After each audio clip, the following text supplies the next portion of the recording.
Bismillahirrahmanirrahim. Assalamualaikum warahmatullahi wabarakatuh. Selamat pagi, siang, sore, malam, kapanpun kalian menyimak video pembelajaran di channel Explore Biologi. Pada video kali ini kita akan masuk ke bab baru di semester genap.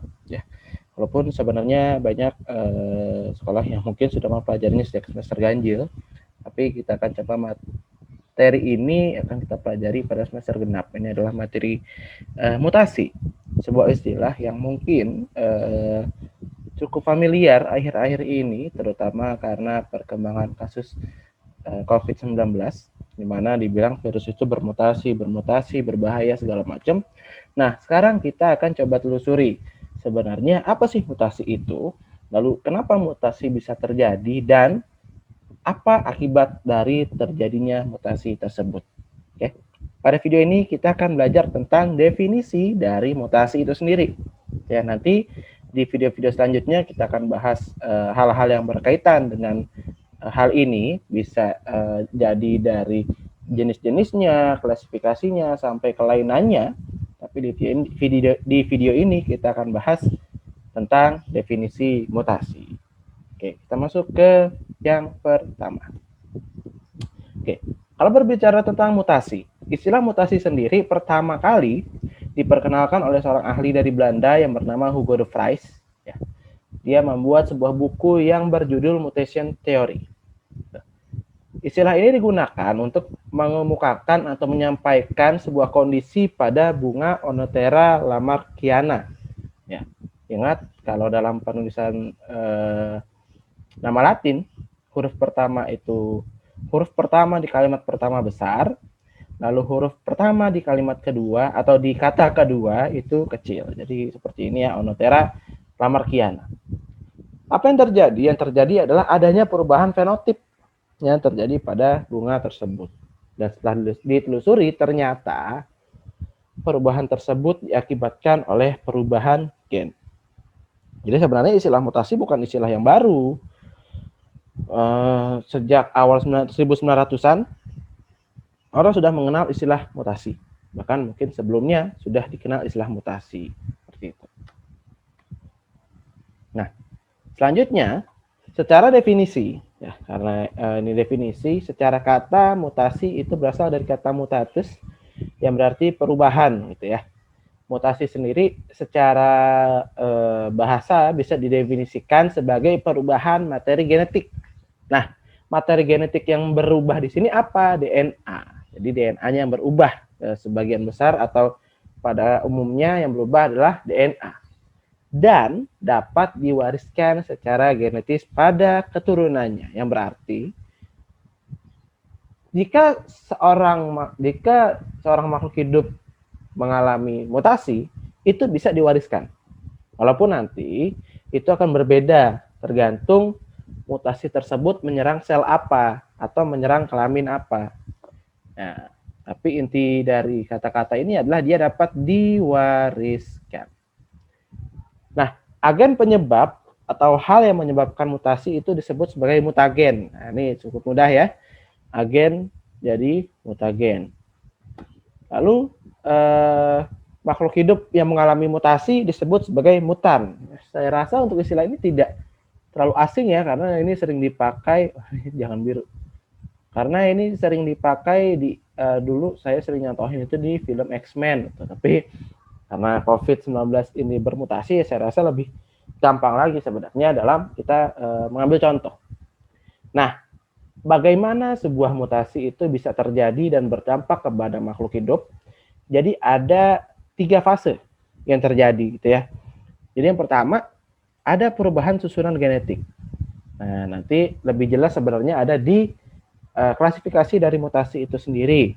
Tapi secara umum saya jelaskan bahwa susunan genetik pertama akan berubah, baik secara gen saja ataupun bisa secara kromosom yang lebih besar. Nah, lalu emang kalau gennya berubah, kenapa Pak? Dengan perubahan gen, itu bisa berakibat kepada perubahan alel dan fenotip. Nah, ingat bahwa perubahan susunan genetik ini merupakan hasil dari sintesis protein. Ya, sintesis protein. Kalau hasil proteinnya berbeda, tentu nantinya itu berdampak kepada perubahan alel dan fenotip atau sifat yang muncul. Contoh misalnya, Seorang manusia harusnya punya jari 5. Tetapi karena terjadinya mutasi, ya susunan proteinnya berubah. Nah, akibatnya apa? Akibatnya terjadi perubahan fenotip. Sifat yang muncul, yang tampak. Nah, sifat yang munculnya ternyata jarinya bisa lebih dari 5. Nah, itu akan berakibat kepada fase yang ketiga, yaitu perubahan makhluk hidup. Jadi dari satu sifat, itu bisa berakibat ke perubahan makhluk hidup secara umum. Ya, mungkin biasanya manusia pada umumnya jarinya 5, ada jempol, jari tengah, dan segala macam. Dengan jarinya lebih dari 5, tentu kan akan berubah. Penggunaannya pun akan berubah. Fungsinya juga akan berubah. Seperti itu. Semoga cukup tergambar ya.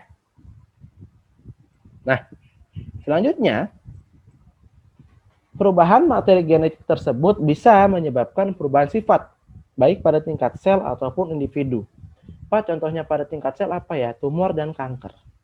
Tumor dan kanker merupakan salah satu akibat dari mutasi juga, tapi dia dalam lingkup yang cenderung kecil. Ya, walaupun nanti bisa berakibat kepada penyakit yang fatal, tapi itu lingkupnya hanya pada tingkat sel atau organ saja. Tapi juga bisa berdampak pada efek yang lebih besar, yaitu pada individu. Nah, jika perubahan materi genetik terjadi pada sel kelamin, maka kemungkinan perubahan sifat tersebut akan diturunkan. Jadi seperti yang saya bilang tadi, mutasi itu bisa diwariskan. Mutasi bisa diwariskan, tetapi jika mutasi tersebut terjadi pada sel kelamin. Tuh, berarti kalau misalnya contoh, ada orang, dia orang Eropa, kulitnya putih, karena dia merasa jatuh cinta sama Bali, dia hijrah ke Bali. Terus dia berjemur tiap hari, radiasi sinar UV itu bisa berakibat ke mutasi, ternyata kulitnya menjadi misalnya coklat permanen. Nah, apakah anaknya punya peluang jadi coklat? Secara teori harusnya tidak. Ya, secara teori harusnya tidak. Kenapa? Karena perubahan warna kulit tersebut hanya terjadi pada sel somatik atau sel tubuh. Jika pada sel somatik tidak terjadi atau tidak mengalami, atau jika pada sel somatik itu terjadi mutasi, maka perubahan tersebut tidak akan diturunkan. Atau kita ambil contoh lagi. Bukan itu mutasi. Saya tadinya mau nontonin operasi plastik, tapi itu bukan mutasi ya. Tapi intinya seperti itu ya. Jadi perubahan warna kulit karena radiasi sinar UV dan radiasi sinar-sinar yang lain itu tidak diturunkan. Makanya jangan heran kalau wow itu bule tinggal berapa lama di Indonesia, mau itu bule tinggal berapa tahun di Indonesia, tapi tetap anaknya akan, kalau dia menikah sama bule yang putih juga, akan putih juga. Gitu. Kalau misalnya kecuali dia menikah dengan orang Indonesia yang memang kulitnya lebih cenderung gelap, tentu akan ada perpaduan di sana. Seperti itu ya. Oke, semua terlihat tidak mungkin sampai segala sesuatu selesai, itu kata Nelson Mandela. Baik, video kali ini saya rasa sampai situ saja dulu. Nanti di video selanjutnya kita akan lanjutkan dengan jenis dari mutasi. Jika kamu merasa video ini bermanfaat, silakan share ke teman-teman kamu yang kamu rasa perlu mendapatkan informasi serupa dan mendapatkan kebermanfaatan yang sama. Mohon maaf jika terdapat salah kata. Sampai berjumpa di video selanjutnya. Wassalamualaikum warahmatullahi wabarakatuh.